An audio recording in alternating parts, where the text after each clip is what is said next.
Welcome and hello, hello and welcome, welcome and hello, hello and welcome. Thank you for joining me on an extremely special, earth shattering, groundbreaking, life changing, money making edition of Un Poco Mas, the show where we give you just a little bit more. They call me Little Danny Cornbread DiCarlo, of course, because I am moist, doughy, and I crumble under pressure. They call me all sorts of other things, but I don't want to make this video too long because I am really tired and I am hungry. What else is new? Um, Definitely got the short, fat legs, get the tiny wing working, get a few things going for me. Um, but anyway, that's neither here nor there. My tiny wing aside, guys, we are talking Neo. The ticker symbol is NIO. This stock has just been on an absolute rampage. It's coming off of such an absurd base in my mind. The price to sales ratio, which I think is what you really should be looking at in this instance. You're looking at book value, looking at all the wrong things.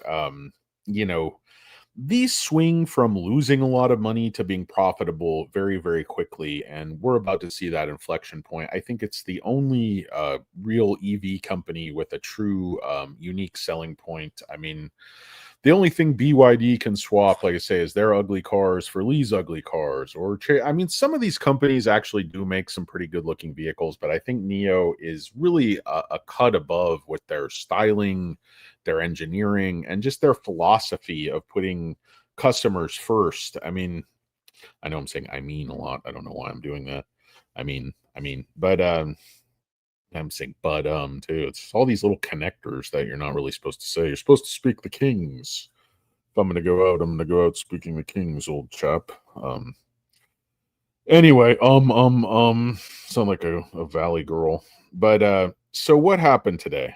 The stock shoots up 8%. A lot of shorts are covering. I'm not saying it's a short squeeze necessarily, but again, volume increasing, tons and tons of buying pressure. You see, I think it was UBS raised from, I think it was 6 to 850 or something. JP Morgan just went from, I think it was 550 to 8, or I have to look up the exact numbers. The point is, some very influential banks and analyst houses have really swung to the bullish side on Neo. I think the institutional ownership is misleading. I think a lot of the data on this one was intentionally misleading. And people might ask themselves, why do they make these retail stocks, these retail darling stocks, make huge moves so incredibly fast? Let me make sure I have my right deal here. Yeah, everything's good. Sorry, I didn't even check my settings. I don't know how to use my settings. I'm a complete idiot.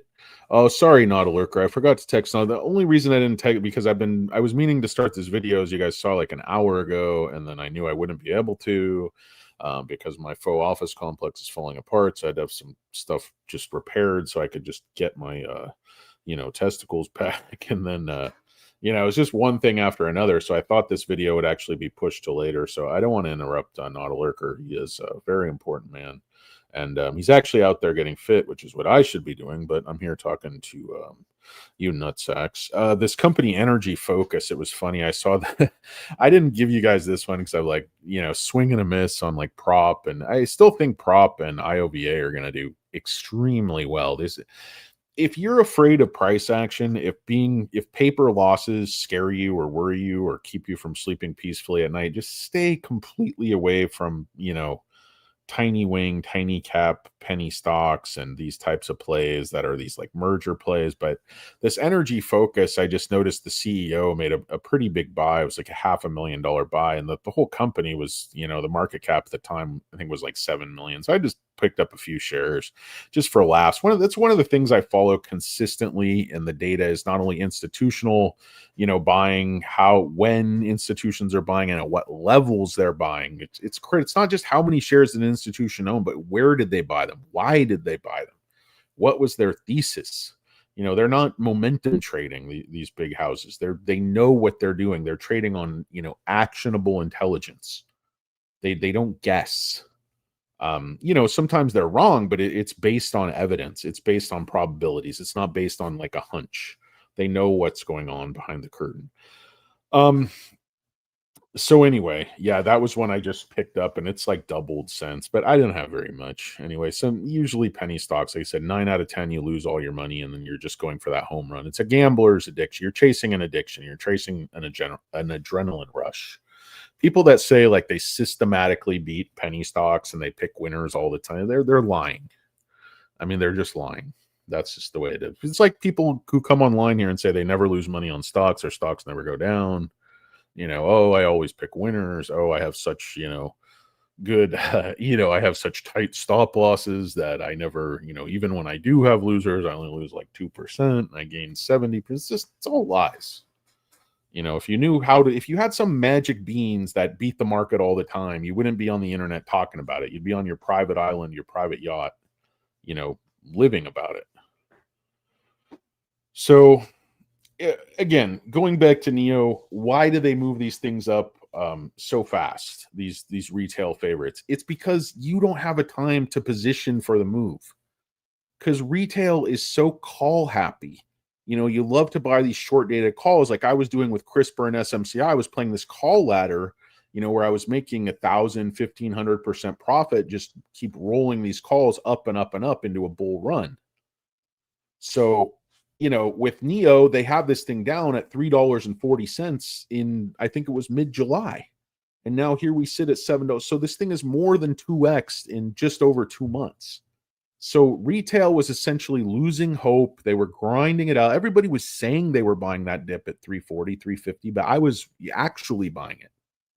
Hand over fist. Man boob over fist. Guys, I'm man boobing for fun and profits every single day. I'm man boobing at a level you can't even conceive. Man boobing like a thief in the night. Man boobing like a fat tennis ninja. Man boobing like a man with short, fat legs. Oh, God really blessed me, didn't he? He did a number on me. Gave me a face for radio and legs for office work. Not that athletic. Not going to be a great world-class tennis player with some short, fat legs, I'll tell you. I got the torso of a man who's 6'5". I got the legs of a man who's 5'6". Oh, it's fucked up, guys. It's fucked up.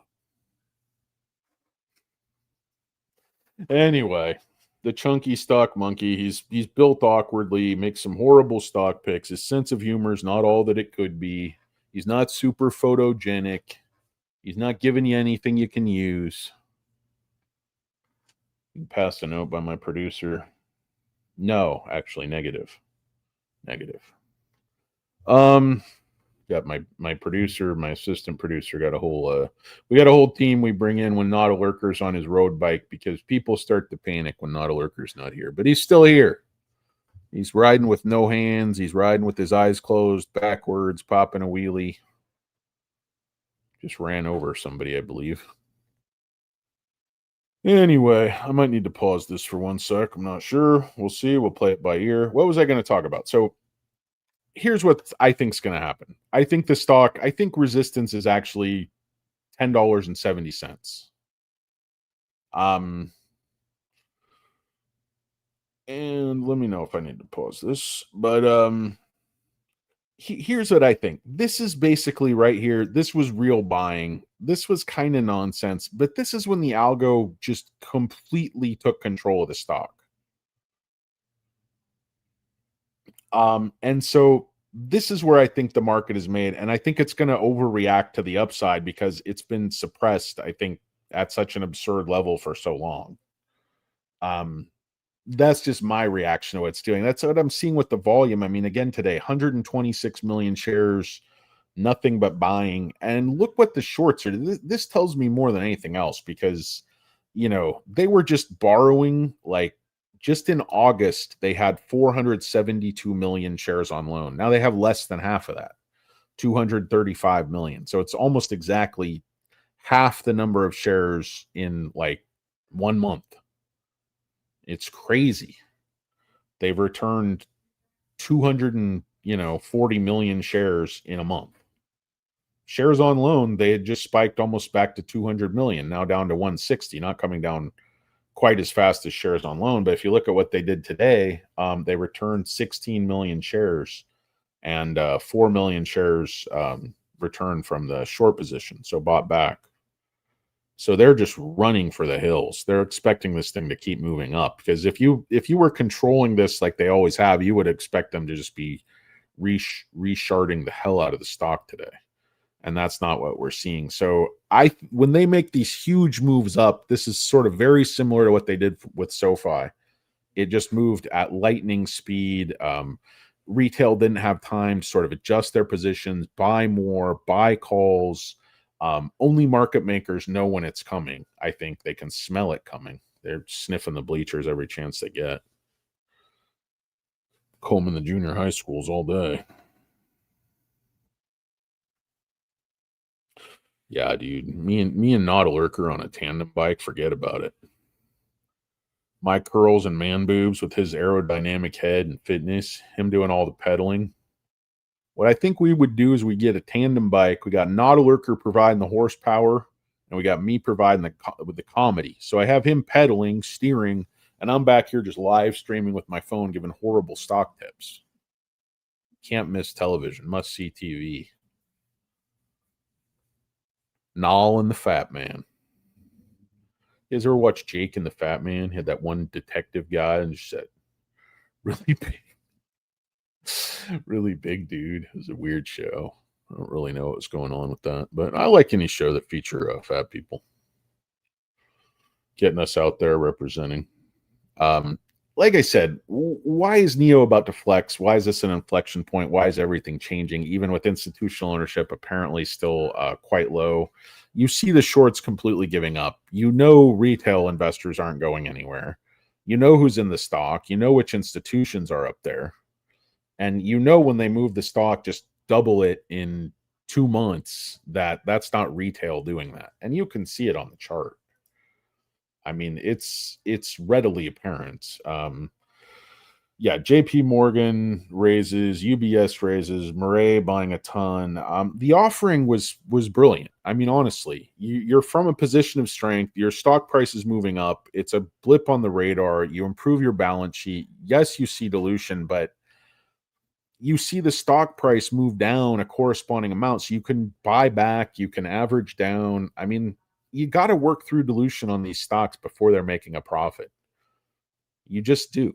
You have to expect it. You have to buy those dips. Often the share price will go down more than the actual dilution's effect on, you know, on the stock. So you have like a 10% dilution and the stock will crash 15-20% over several days. And then often it'll recover very quickly because you're getting cash at a share price that was one of the highest share prices we've seen in the last year.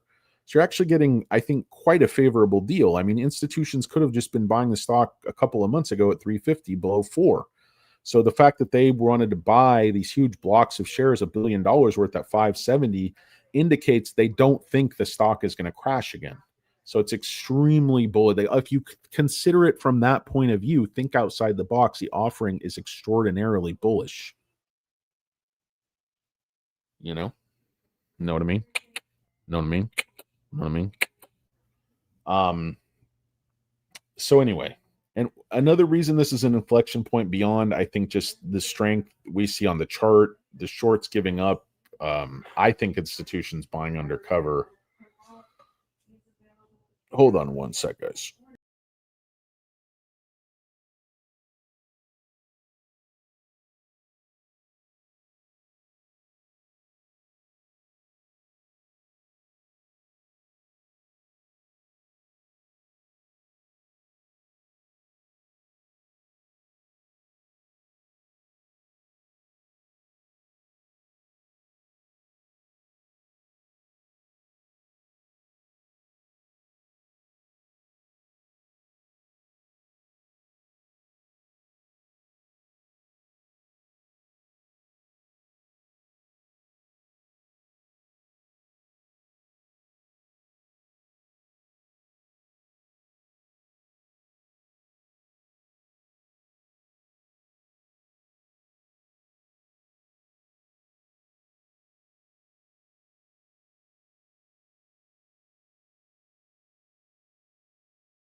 Sorry about that, guys. Had to take a quick break. Um, so anyway, yeah, I was gonna keep this one short anyway, but that's what she said. No, I think the stock's gonna run up to 1070. That's my honest opinion. Um, I thought SoFi was not going to go as high as it has, not as far as it has, but similar things happening, improving fundamentals, profits on the horizon, sales, and growth. SoFi obviously way more consistent, totally apples and oranges, but um, you see that swap is very, very compelling. Neo customers, Onvo customers, they all swap constantly. Everyone who can use swap does use swap because it's a superior solution to charging in every single way for the consumer, for the company, for the government, for the utility, for the planet, for the everything. It's just better. It's better. And Neo knew it was better. And Neo went it alone. Neo built the whole system. Um, and now finally the market's, recognizing just a little bit of that. But if you consider they walked this thing down from 70 down to 3, or 250 or whatever. We shouldn't necessarily be celebrating move to 7, but I think I'm going to celebrate a move to 1070, and I think I'm going to be doing that in short order. They still have a lot of shares to return, and the price is still, I think, quite favorable on a price to sales basis. They're talking about 100,000 firm orders for the ES8. They're saying, during Q4 they're going to hit profit. They're going to hit 50,000 cars sold per month. If they can actually hit, this is coming very, very quickly. So we'll know, are these orders real? Is Neo turning the corner in terms of consumer sentiment? Are there going to be any, swap cars introduced? We're told other brands were going to introduce swap cars in H2 of this year. Love to see them. Where are they? I hope they're not vapor. Hope CATL is pushing that concept. I hope, what's the point of a partnership if all we hear about is Choco? Choco. I want to hear Neo. CATL is very concerning. You're very welcome, Jinzo21. I appreciate that. Yeah. Hope you made a ton of money, dude. Or lady. I don't know. The great Kine Dimitros. We got shorts with their pants down, and I got Kina's got the shorts bent over a barrel, and he's giving them a guided tour of the 50 states right about now. Kind enough to use some lube. No, we didn't. Not everything has to be, some juvenile sex reference. But I do appreciate juvenile sex references or any juvenile comedy. Do I need to dip back in Neo? Only if you want to go from 7 to 1070, Stockman Mark. If those types of quick 50% gain appeals to you, it just doubled in 2 months. So I don't know. I don't know what you want to do, but I just see a ton of momentum in this. And remember, it was at 70. This thing's still on the absolute basement. I mean, look at the long-term chart of this thing. If you just go out over like 5 years, I mean, you're up here at 64, walks it down to 48, 40, wants to go back up here, meets resistance at 2350, again at 14. It just keeps going down. I mean, you're down here at, 250 or whatever. All right, guys. I gotta run. The boss is calling me and says, "Get into my office." I'm, why? You're fucking fired. You big fat fuck. Oh, my boss will be a little bit gruff. But anyway, no, guys. Neo stock, nice 9% move on the day. If it can consolidate above 7, great sign. I think we're going to 1070. I think the shorts 500, close to 500 million shares on loan. They just cut that in half over the last month. Everything's coming up Millhouse, guys. Everything's coming up Millhouse. Everything's coming up bullish. I'd like to thank the great Not a Lurker, everybody for watching. Of course, the comedy of great Carl Seamark, Stockman Mark, Jinzo21, everybody, guys. I got to run. Thank you so much. It's been real. Un Poco Moss, Not a Lurker, Danny Deals, QT, Princess J, Alberto Berti Avalez. Money's jokes are getting a little bit better, so we'll keep working. Peace. I'm out.